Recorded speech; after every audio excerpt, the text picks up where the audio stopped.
प्रेमाने बोला धन निरंकारजी एवं राम कृष्ण हरी. संतजनांनो, कोणाचीही निंदा चुगली करायची नाही. जेव्हा आपल्या आयुष्यात अज्ञान अंधकार होता तेव्हा आपल्याला अभिमान, अज्ञान हे सर्व आपल्यामध्ये रुजलेलं होतं. कोणत्याही गोष्टीचा अभिमान करायचा नाही. आपल्याला जर हे ज्ञान मिळालं नसतं, आपल्या सद्गुरू माताजींचं ज्ञान, आणि महाराष्ट्रामध्ये आपली पुण्याची भूमी आपलं महाराष्ट्र म्हटलं जातं, यामध्ये इथं जे ज्ञान आहे संत तुकोबांनी घेतलेलं, संत चोखामेळा, संत गोरा कुंभार, ज्ञानेश्वर, मुक्ताबाई, निवृत्तीनाथ, सोपानदेव, एकनाथ महाराज, नामदेव महाराज यांनी जे ज्ञान घेतलं, हेच ज्ञान सद्गुरू माता सुदीक्षा माताजींनी आपल्याला दिलेलं आहे. चुकीचं असं काहीही नाही किंवा वेगळं असं काहीही नाही. तेच ज्ञान पंजाबमध्ये नामदेव महाराज गेले आणि तिथं त्यांनी प्रचार प्रसार केला. तेच ज्ञान आपण सुदीक्षा माताजीकडून घेतलेलं आहे. काही वारकरी संप्रदाय आपल्याला असं म्हणतात की पंजाबमधल्या सद्गुरूचं ज्ञान घेतलं आहे, तर पंजाबमधल्या सद्गुरूचं जे ज्ञान आहे ते महाराष्ट्रातूनच गेलेलं आहे. काही संत आहेत वारकरी संप्रदायामध्ये, त्यांची चुकीची भावना आहे. असं काहीही नाही. सर्वांचं ज्ञान एकच आहे आणि सद्गुरू पण सर्वांचा एकच आहे. सद्गुरू आपण फक्त ज्ञान म्हणून सद्गुरूला पाहायचं आहे, माणूस म्हणून नाही. जसं लिहून ठेवलेलं आहे एका ठिकाणी की सद्गुरू देह का नाम नहीं है, सद्गुरू होता ज्ञान है, सद्गुरू को एक देह समजना भूल है अज्ञान है. सद्गुरू हा माणूस नाही हो, ज्ञानाने भरलेला खजिना आहे सद्गुरू म्हणजे.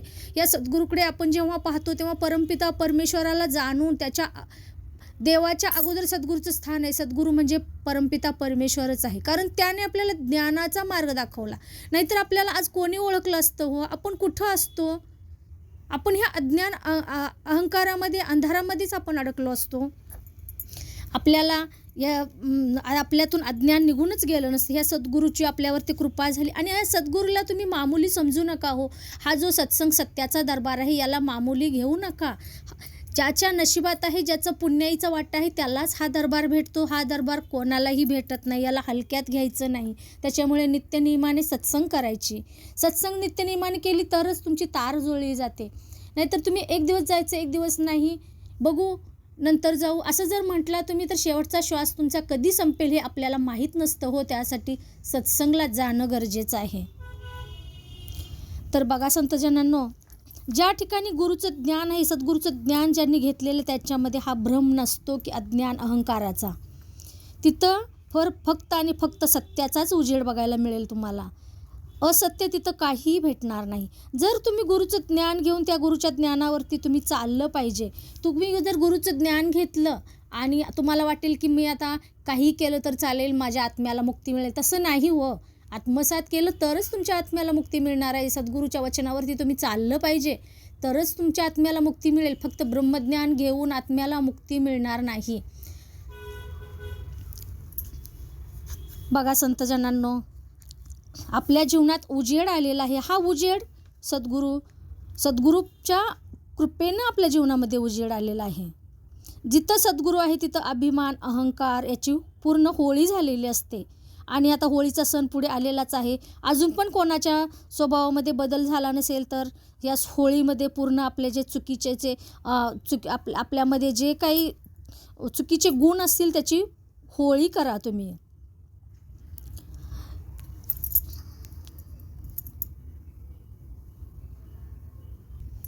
एखादं जर कोणाची तरी निंदा करत असेल तर किती लक्ष देऊन बघतात, लक्ष देऊन ऐकतात हो लोक.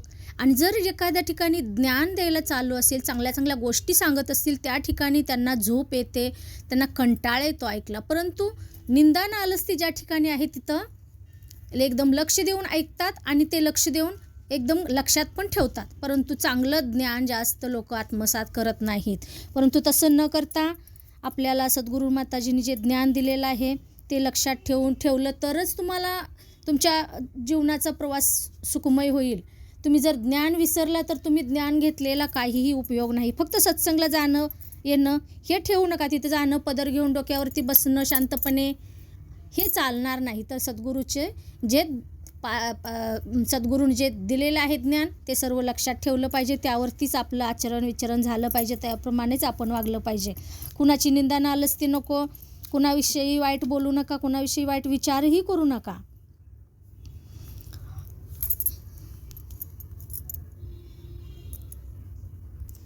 बघा, ज्याला डोळेच नाहीत तो आंधळा असतो, कारण तो प्रभूचं दर्शन घेऊ शकत नाही. उदाहरण देते, ज्याला डोळे नाहीत तो आंधळा असतो, त्याला आपण आंधळा म्हणतो. तो प्रभूचे दर्शन घेऊच शकत नाही. तर हे प्रभूचे दर्शन घेण्यासाठी आपल्याला काय करावं लागेल याचा थोडा विचार करा. ह्या निरंकार प्रभूचं जर दर्शन घ्यायचंच असेल तर आपल्याला काय करावं लागेल? आपल्याला संतांच्या संगतीत राहावं लागेल. संतांच्या संगतीमध्ये जर आपण राहिलो तरच आपल्याला हा प्रभू परमात्मा दिसणार आहे. तुम्ही जर एका राजाची संगत केली तर तुम्हाला तिथे चाकरीच करावी लागेल. परंतु तुम्ही संताची संगत करा. संताची जर संगत केली तर तुम्हाला तिथे ज्ञानच मिळणार आहे आणि ज्ञानातून तुम्हाला प्रभू परमात्मा बघायला मिळेल. उघड्या डोळ्याने तुम्ही प्रभू परमात्म्याला बघू शकता. जेव्हा तुमचं परमपिता परमेश्वराशी जेव्हा नातं जुळेल, तुमचं पूर्ण कुटुंब प्रभू परमात्म्याशी नातं जुळेल, तुमचं पण जुळेल आणि कुटुंबाचं जुळवा, तेव्हाच तुमच्या घरामध्ये सुख शांती नांदू लागेल. दासी म्हणत नाही की तुम्ही याच देवाचं नाव घ्या, त्याच देवाचं नाव घ्या. कोणत्याही देवाचं नाव घ्या तुम्ही मुखाने. किती छान वाटतं देवाचं नाव घेतलं. सर्व देव म्हणजे एक परमपिता परमेश्वरच आहेत. फक्त नावं वेगळी आहेत, सर्व देव एकच आहेत. कोणत्याही देवा, रामकृष्ण हरी म्हणा, विठ्ठल विठ्ठल पांडुरंग म्हणा, किंवा माताजीने सद्गुरू माताजीने दिलेलं आहे नामस्मरण, तूही निरंकार मैत्री शरण हा मैनू बक्षलू असं म्हणा. काय कोणतंही नाव घ्या तुम्ही, पण नामस्मरण आयुष्यात घेणं गरजेचं आहे. उठता बसता नामस्मरण घ्यायचं आहे, तरच तुम्हाला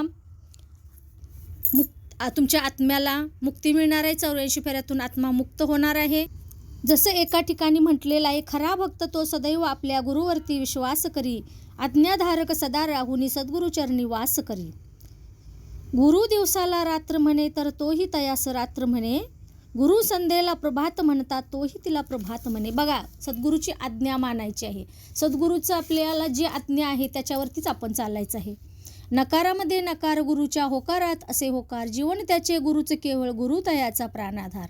एक वेळ नतमस्तक होता कधी न तो पाहे फिरूनी, समर्पणाचा भाव ठेवूनी मी माझे ना आणि मनी. गुरुचा सच्चा सेवक कधीही विनमुख गुरुशी होत नसे, हरदेव म्हणे तो जुळून राहे गुरुला सोडून जात नसे.